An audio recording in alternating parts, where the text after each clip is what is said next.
લોકસભા ચૂંટણીને લઈને ભાજપ એક્શન મોડમાં માત્ર 52 નેતાઓ સાથે ચૂંટણીને લઈને બેઠક કમલમની જગ્યાએ ગાંધીનગર પથિકાશ્રમમાં યોજાશે। 52 નેતાઓને જ બેઠકમાં આમંત્રિત કરાયા। આમંત્રિત લોકોને જ હાજર રહેવાની સૂચના। ભાજપની બેઠકમાં મુખ્યમંત્રી ભૂપેન્દ્ર પટેલ, પ્રદેશ પ્રમુખ સી.આર. પાટીલ, પૂર્વ મુખ્યમંત્રી વિજય રૂપાણી, નીતિન પટેલ હાજર રહેશે। લોકસભાના એક્શન પ્લાન પર પણ ચર્ચા થશે। લોકસભા ચૂંટણીને લઈને ભાજપ કોંગ્રેસ એક્શન મોડમાં। કોંગ્રેસના પ્રભારી મુકુલ વાસનિકની ગુજરાતમાં બેઠક, જિલ્લા પંચાયત અને નગરપાલિકાના સભ્યો સાથે બેઠકમાં ચૂંટણી તૈયારીઓને લઈને માર્ગદર્શન અપાશે। પ્રચાર પ્રસારને લઈને પણ બેઠકમાં ચર્ચા થશે। ચૈતર વસાવા મુદ્દે સાંસદ મનસુખ વસાવાનું મોટું નિવેદન, કહ્યું કેજરીવાલ અને ભગવંત માનને ચૈતર વસાવાની કોઈ પડી નથી। ચૈતર જેલમાં છે, એને છોડાવવા પ્રયત્નો કરવા જોઈએ। શક્તિ પ્રદર્શનથી ચૈતરને જેલ મુક્ત નહીં કરાવી શકે। ચૈતર વસાવા મુદ્દે મનસુખ વસાવાએ કહ્યું કેજરીવાલ અને ભગવંત માન ગુજરાતમાં પગ પેસારો કરવા ચૈતર વસાવાને હાથો બનાવે છે, માત્ર શક્તિ પ્રદર્શન માટે જ ગુજરાત આવે છે। મનસુખ વસાવા ચૈતર વસાવા મુદ્દે કહ્યું, આ તો આમ આદમી પાર્ટીનો માત્ર સ્ટન્ટ છે। આપના ઘણા નેતાઓ દિલ્હીમાં જેલમાં છે, કેમ કોઈને જેલ મુક્ત નથી કરાવી શક્યા? ગુજરાતમાં અમલમાં આવશે ઈ નોટરી સિસ્ટમ। હવે ડોક્યુમેન્ટમાં ખોટું નહીં થઈ શકે। ડોક્યુમેન્ટેશનમાં કોને શું કર્યું તે વિગતો ટ્રેક કરી શકાશે। ગુજરાત સરકાર અને ખાનગી કંપની વચ્ચે MOU, ડોક્યુમેન્ટેશન માટે નોટરાઇઝેશન કરાવવું જરૂરી। ઈ નોટરી સિસ્ટમથી પેપરલેસ વ્યવહારને પ્રોત્સાહન મળશે। ડોક્યુમેન્ટ નોટરાઇઝેશન માટે પારદર્શક પ્લેટફોર્મ પૂરું પાડશે। કાર્યક્ષમતા વધારવા અને નોટરાઇઝેશન પ્રક્રિયા ઝડપી બનશે। સુરતમાં રખડતા પશુઓને લઈને મહાનગરપાલિકા એક્શનમાં।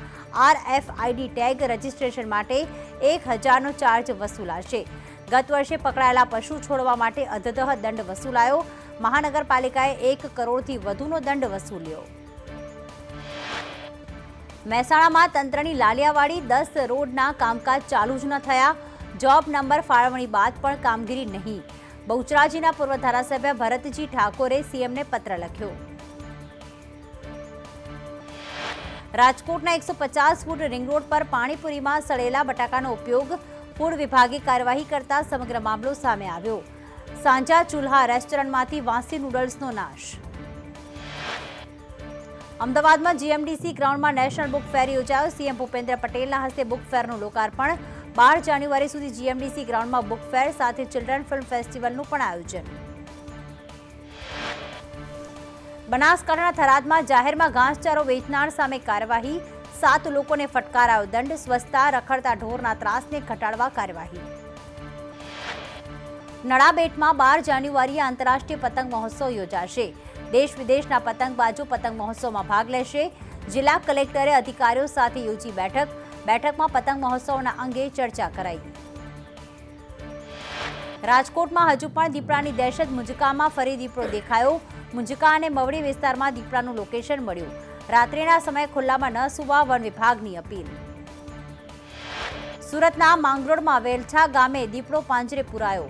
સ્થાનિકોએ લીધો રાહતનો શ્વાસ। વન વિભાગની ટીમે દીપડાનો કબજો લઈ સુરક્ષિત જંગલ વિસ્તારમાં છોડવાની તજવીજ હાથ ધરી। વડનગરમાં 4 દિવસથી પાણી ન મળતા ભારે હાલાકી। વાવ પ્લાન્ટથી જોડતા પાઇપલાઇનમાં લીકેજની સમસ્યા। ધરોઈ પાણી પુરવઠા યોજના હેઠળ વાવથી આવતું પાણી બંધ। પાલિકા દ્વારા કેટલાક વિસ્તારમાં ટેન્કરથી પાણી પહોંચાડાયું। રાધનપુરમાં નર્મદા વિભાગની બેદરકારી। સુરકા ગામને જોડતી નર્મદાની પેટા કેનાલમાં સફાઈ કર્યા વિના જ પાણી છોડાતા ઓવરફ્લો। ખેતરમાં ઢીંચણસમા ભરાયા પાણી, પાકને નુકસાન। તો થરાદના ગાયત્રી મંદિર નજીક પાણીની પાઇપલાઇનમાં ભંગાણ સર્જાયું। પીવાનું હજારો લીટર પાણી રોડ પર વેડફાયું, જેને લઈને સ્થાનિકોમાં રોષ જોવા મળ્યો। સુરતના ડુમસ બીચ પર સહેલાણીઓની સુરક્ષામાં વધારો। પ્રવાસીઓની સુરક્ષા માટે બનાવાયું છે વોચ ટાવર, જ્યાંથી પોલીસ કર્મી બીચ પરની દરેક નાનામાં નાની બાબતોનું રાખે છે ધ્યાન। સુરેન્દ્રનગરમાં 2 તબીબો વચ્ચે જાહેરમાં બબાલ। જાહેર રોડ ઉપર અભદ્ર ભાષામાં બોલાચાલીના દ્રશ્યો સામે આવ્યા। અગાઉના મંદુકમાં બંને ડોક્ટર્સ વચ્ચે બબાલ થઈ। સમગ્ર ઘટનાનો વિડીયો સોશિયલ મીડિયામાં વાયરલ। ગીર સોમનાથમાં ચેકપોસ્ટ પર તોડકાનો વિડીયો વાયરલ। ચેકપોસ્ટ પર અમદાવાદના મુસાફરને માર માર્યો। વિડીયો વાયરલ થતાં પોલીસ કર્મી ભૂગર્ભમાં ઉતર્યા। ACBએ ગુનો નોંધી કાર્યવાહી હાથ ધરી। વડોદરાની રાવપુરા MGVCLની ઝોનલ કચેરીમાં બબાલ છૂટા પૈસાને લઈને ગ્રાહકે મહિલા સ્ટાફને અપશબ્દો બોલ્યા. ટેબલ પર મોનિટર પછાડી જાળી પણ બંધ કરી અન્ય ગ્રાહકનું બિલ છીનવી સિક્યુરિટી ગાર્ડ સાથે ઝપાઝપી હોબાળો કરનાર ગ્રાહક મોહમ્મદની ધરપકડ. દીવ ચેકપોસ્ટ પર તોડકાને લઈને મોટા સમાચાર. વધુ 5 પોલીસ કર્મચારીઓ ACBની રડારમાં. ઉનાના PI સહિત 7 પોલીસ કર્મીને હાજર થવા નોટિસ. વહીવટદાર નિલેશ તડવી 7 દિવસના પોલીસ રિમાન્ડ પર. મહેસાણાના વિસનગરમાં ડબ્બા ટ્રેડિંગનો પર્દાફાશ. 15 વર્ષીય સગીર ડબ્બા ટ્રેડિંગ ચલાવતો હોવાનું ખુલ્યું. ડમી સિમ કાર્ડ અને ડમી બેંક એકાઉન્ટથી ડબ્બા ટ્રેડિંગ. ગુજરાત બહારના મોબાઈલ નંબરનો સંપર્ક કરી ફસાવતો. વિસનગરમાં 2 મોબાઈલ અને મોબાઈલ નંબર લખેલા 40 પાના મળ્યા. મુદ્દામાલ સાથે સગીર ઝડપાયો. બાકીના 12 ફરાર. સગીર સહિત કુલ 13 લોકો સામે નોંધાઈ ફરિયાદ. સુરતમાં બોગસ આધાર કાર્ડ બનાવનાર ભૂપેન્દ્ર તિવારીની ધરપકડ. બાંગ્લાદેશી નાગરિકોને 5000માં બોગસ આધાર કાર્ડ બનાવી આપ્યા હતા. તો પાવાગઢમાં હાર્ટ એટેકથી 22 વર્ષીય યુવકનું મોત. ઝઘડિયાથી દર્શન કરવા આવેલા યુવકને હાર્ટ એટેક આવ્યો. પાવાગઢમાં દર્શન પહેલા જ યુવકને આવ્યો હાર્ટ એટેક. જામનગરમાં રખડતા શ્વાનનો આતંક. કાર સામે શ્વાન આવતા અકસ્માત સર્જાયો. કારમાં સવાર 3 લોકોને પહોંચી ઈજા. ઈજાગ્રસ્તોને સારવાર માટે ખસેડવામાં આવ્યા. રાજકોટમાં પુત્રના પ્રેમ સંબંધના કારણે પિતાનો આપઘાત. રાજુ રોકડ અને સંજય રોકડના ત્રાસથી આપઘાત કર્યો.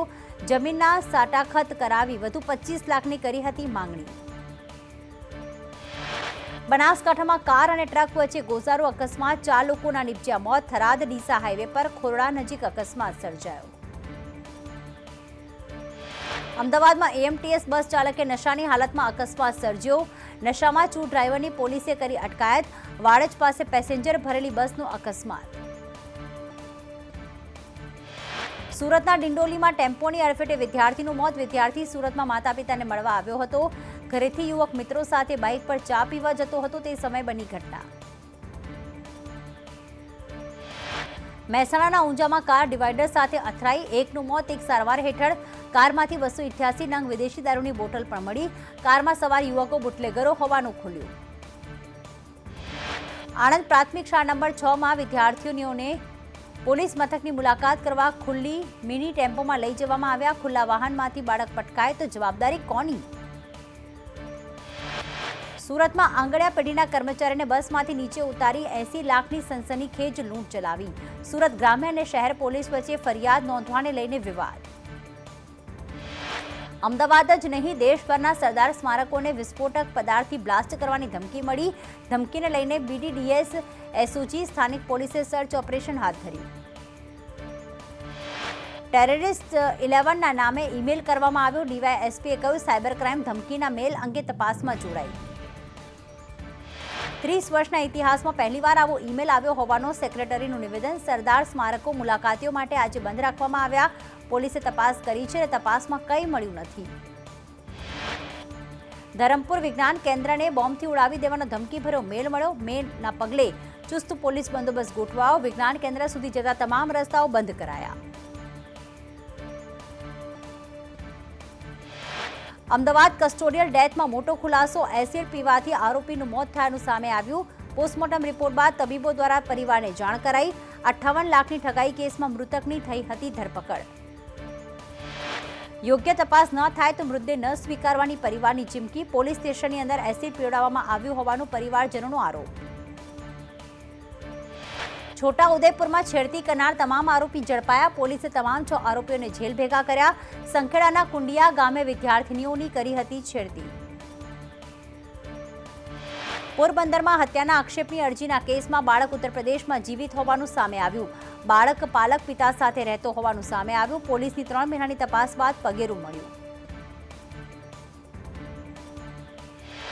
પાકિસ્તાનમાં આર્થિક કટોકટી વચ્ચે ચૂંટણીના વિલંબનો પ્રસ્તાવ પસાર કરાયો. પાકિસ્તાનમાં રાજકીય ડામાડોળને લઈને પ્રસ્તાવ પસાર કરાયો.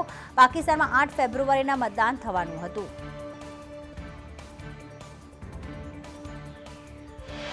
સોમાલિયાના દરિયાકાંઠે વધુ એક શિપ હાઈજેક કરાયું. લાઇબ્રેરિયન ધ્વજ સાથેના MV લીલા નોર્ફેક શિપનું હાઈજેક.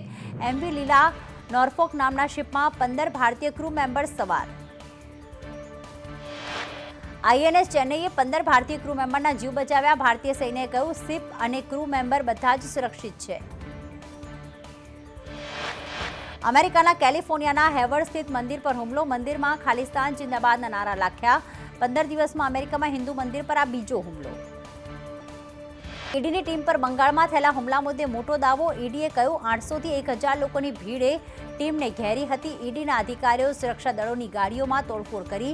5 અધિકારીઓ ઈજાગ્રસ્ત થયા, તેમાંથી 3ને વધારે ઈજા. તો ઈડીની ટીમ પર બંગાળમાં થયેલા હુમલા મુદ્દે ઈડીએ કહ્યું લોકોના હાથમાં લાકડીઓ, દંડા, પથ્થર હતા. 700 કરોડના ભ્રષ્ટાચાર કેસમાં ઈડી ટીએમસીના નેતા શાહજહાં શેખના ઘરે તપાસ માટે ગઈ હતી, ત્યારે જીવલેણ હુમલો કર્યો. રાજસ્થાનના કોટામાં જોધપુર ભોપાલ પેસેન્જર ટ્રેનના 2 ડબ્બા પાટા પરથી ઉતર્યા. ડબ્બા અચાનક પાટા પરથી ઉતરતા મુસાફરો કૂદી પડ્યા. હાલ કોઈ જાનહાનિના સમાચાર નહીં. મુસાફરો સલામત. મોટી ટ્રેન દુર્ઘટના ટળી ગઈ. મહાદેવ બેટિંગ એપ કેસમાં ભૂપેશ બઘેલની મુશ્કેલી વધી. ઈડીની ચાર્જશીટ ભૂપેશ બઘેલનો ઉલ્લેખ. કૌભાંડના પૂરા પૈસા ભૂપેશ બઘેલના હોવાનો દાવો. આરોપીઓનો બઘેલ પર દાવો. ભારત અંતરિક્ષમાં વધુ એક ઇતિહાસ રચશે. આદિત્ય L1 તેની અંતિમ કક્ષામાં સ્થાપિત થશે. 15 લાખ કિલોમીટરની સફર કરી આદિત્ય L1 છેલ્લા પડાવ પર. L1 પર રહીને આદિત્ય પૃથ્વી સાથે સતત સંપર્કમાં રહેશે. આદિત્ય 2 વર્ષ સુધી સૂર્યનું અધ્યયન કરશે. ભારતીય નૌકાદળના માર્કોસ કમાન્ડોએ વધુ એક રેસ્ક્યુ ઓપરેશન સફળતાપૂર્વક પાર પાડ્યું. સોમાલિયાના દરિયામાં હાઈજેક કરેલા MV લીલા નોર્ફોક જહાજમાં સવાર 15 ભારતીયો સહિત તમામ 21 સભ્યોના જીવ બચાવ્યા.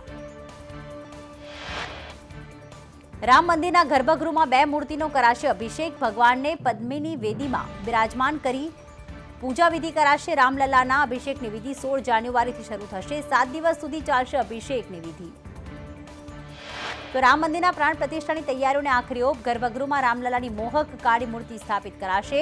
ટેમ્પલ ટ્રસ્ટના સચિવ ચંપત રાયે કરી જાહેરાત.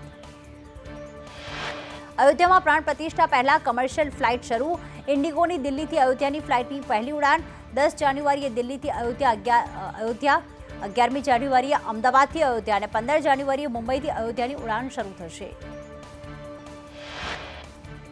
અયોધ્યામાં રામલલ્લા પ્રાણ પ્રતિષ્ઠામાં બાબરી કેસના પક્ષકાર ઇકબાલ અંસારીને મળ્યું આમંત્રણ. ઇકબાલ અંસારીએ પ્રાણ પ્રતિષ્ઠાનું આમંત્રણ સ્વીકાર્યું. તો ભગવાન રામની દિવ્ય ઈચ્છા હશે માટે આમંત્રણ મળ્યું. રામ મંદિરના પ્રવેશ દ્વાર પર 4 મૂર્તિઓ સ્થાપિત કરાઈ. ગજ, સિંહ, હનુમાનજી અને ગરુડે આસન ગ્રહણ કર્યું. રાજસ્થાનના ગુલાબી બલુઆ પથ્થરમાંથી બનાવાઈ છે મૂર્તિઓ. રાજકોટ પધારેલા અયોધ્યાના મહંત કમલ નયન દાસજી લઘુમતીઓ માટેના આર્ટિકલ 30 અંગે આપ્યું નિવેદન. કહ્યું હવે આર્ટિકલ 30ને લઈને નિર્ણય લેવો જોઈએ. મહત્વનું છે કે આર્ટિકલ 30 એ લઘુમતીઓને તેમના ધર્મનો પ્રચાર, શિક્ષણમાં ઉમેરવા માટેની છૂટ આપે છે. રામ મંદિર પ્રાણ પ્રતિષ્ઠાને લઈને ઘડીઓ ગણાઈ રહી છે, ત્યારે મહંત કમલ નયન દાસે કહ્યું હવે કાશીમાં જ્ઞાનવાપી ઉપર વિજય થશે. મહંત કમલ નયન દાસે વધુમાં કહ્યું દેશના ભાગલા દુર્ભાગ્યની વાત છે. એક તરફ સંવિધાન છે અને બીજા તરફ શરિયત, જેની જનસંખ્યા સતત વધી રહી છે, તે પણ એક સવાલ છે. અયોધ્યા રામ મંદિરમાં અમદાવાદનું મહત્વનું યોગદાન. અમદાવાદમાં તૈયાર થયેલો ધ્વજદંડ અયોધ્યામાં મુકાશે. મુખ્યમંત્રી ભૂપેન્દ્ર પટેલના હસ્તે ધ્વજદંડનું પ્રસ્થાન. પીએમ મોદી 22મી જાન્યુઆરીએ ધ્વજદંડની કરજે પૂજા. ગોતાથી વૈષ્ણોદેવી સુધી શોભાયાત્રા નીકળી. ધ્વજદંડના દર્શન કરવા મોટી સંખ્યામાં ભક્તો ઉમટ્યા. અયોધ્યામાં અમદાવાદના નગારાનો નાદ સંભળાશે. મુખ્યમંત્રી ભૂપેન્દ્ર પટેલે નગારાની પૂજા અર્ચના કરી. સીએમ નગાડું વગાડતા પણ જોવા મળ્યા. 450 કિલો નગારાની નીકળી શોભાયાત્રા. ગામે ગામ નગારાની કરાશે પૂજા. કચ્છમાં અયોધ્યામાં શ્રી રામની પ્રાણ પ્રતિષ્ઠાના દિવસે માંસ મટનનું વેચાણ બંધ રાખવા રજૂઆત. સામાજિક આગેવાન જીતેન્દ્ર ચોટારાએ મુખ્યમંત્રીને પત્ર લખીને રજૂઆત કરી. અયોધ્યાના લાભાર્થીએ પીએમને ભગવાનનો દરજ્જો આપ્યો. મીરા માંજીના પૂજાગૃહમાં પીએમ મોદીનો કપ. લાભાર્થીએ કહ્યું પીએમ મોદી મારા ઘરે આવ્યા તે સ્વપ્ન સમાન. રાજ્યમાં હાડ થીજવતી ઠંડીનો ચમકારો. મોટાભાગના શહેરોમાં તાપમાનનો પારો ગગડ્યો. રાજ્યમાં સુસવાટા મારતા પવન સાથે વધી ઠંડી. સૌથી ઓછું તાપમાન નલિયામાં 9 ડિગ્રી તો ભુજ, કંડલા, અમરેલીમાં 11 ડિગ્રી તાપમાન. રાજ્યમાં ઠંડી વધતા ભુજ, કંડલા, અમરેલીમાં 11 ડિગ્રી તાપમાન, જ્યારે દીવમાં 9.7, કેશોદમાં 10.1, રાજકોટમાં 10.4, ડીસામાં 10.5 ડિગ્રી તાપમાન, જ્યારે ગાંધીનગરમાં 12 ડિગ્રી તાપમાન નોંધાયું. પોરબંદર, સુરેન્દ્રનગર અને મહુવામાં 12 ડિગ્રી તાપમાન નોંધાતા ઠંડી વધી, જ્યારે અમદાવાદ અને વડનગરમાં 13 ડિગ્રી તાપમાન, તો વડોદરામાં 14, વલસાડમાં 15, સુરતમાં 16 ડિગ્રી તાપમાન. માઉન્ટ આબુમાં રેકોર્ડ બ્રેક -3 ડિગ્રી તાપમાન, કડકડતી ઠંડી વચ્ચે પર્યટકોમાં માઉન્ટ આબુ હોટ ફેવરિટ. આબુમાં કેટલાક સ્થળે જામ્યા બરફના થર. છેલ્લા 3 દિવસથી કડકડતી ઠંડીથી આબુ બન્યું મિની કાશ્મીર. દિલ્હીમાં દિવસનું તાપમાન 12 થી 18 ડિગ્રીની વચ્ચે. દિલ્હીના સફદરજંગમાં દિવસનું તાપમાન 12 ડિગ્રી નોંધાયું. પંજાબના પટિયાલામાં 10.5 ડિગ્રી તાપમાન. પંજાબ હરિયાણામાં ભારે ધુમ્મસની આગાહી. દિલ્હીમાં ગાઢ ધુમ્મસના કારણે ટ્રેન વ્યવહાર ખોરવાયો. દિલ્હી આવતી જતી 22 ટ્રેન્સ સમય કરતાં મોડી પડી. રાજ્યમાં 8 થી 10 જાન્યુઆરી વચ્ચે માવઠાની આગાહી. અરબ સાગરમાં ટર્ફના કારણે વરસાદની આગાહી. 8મી જાન્યુઆરીએ દક્ષિણ ગુજરાતમાં વરસાદની શક્યતા. નવસારી, વલસાડ, ડાંગ, દમણમાં કમોસમી વરસાદની સંભાવના.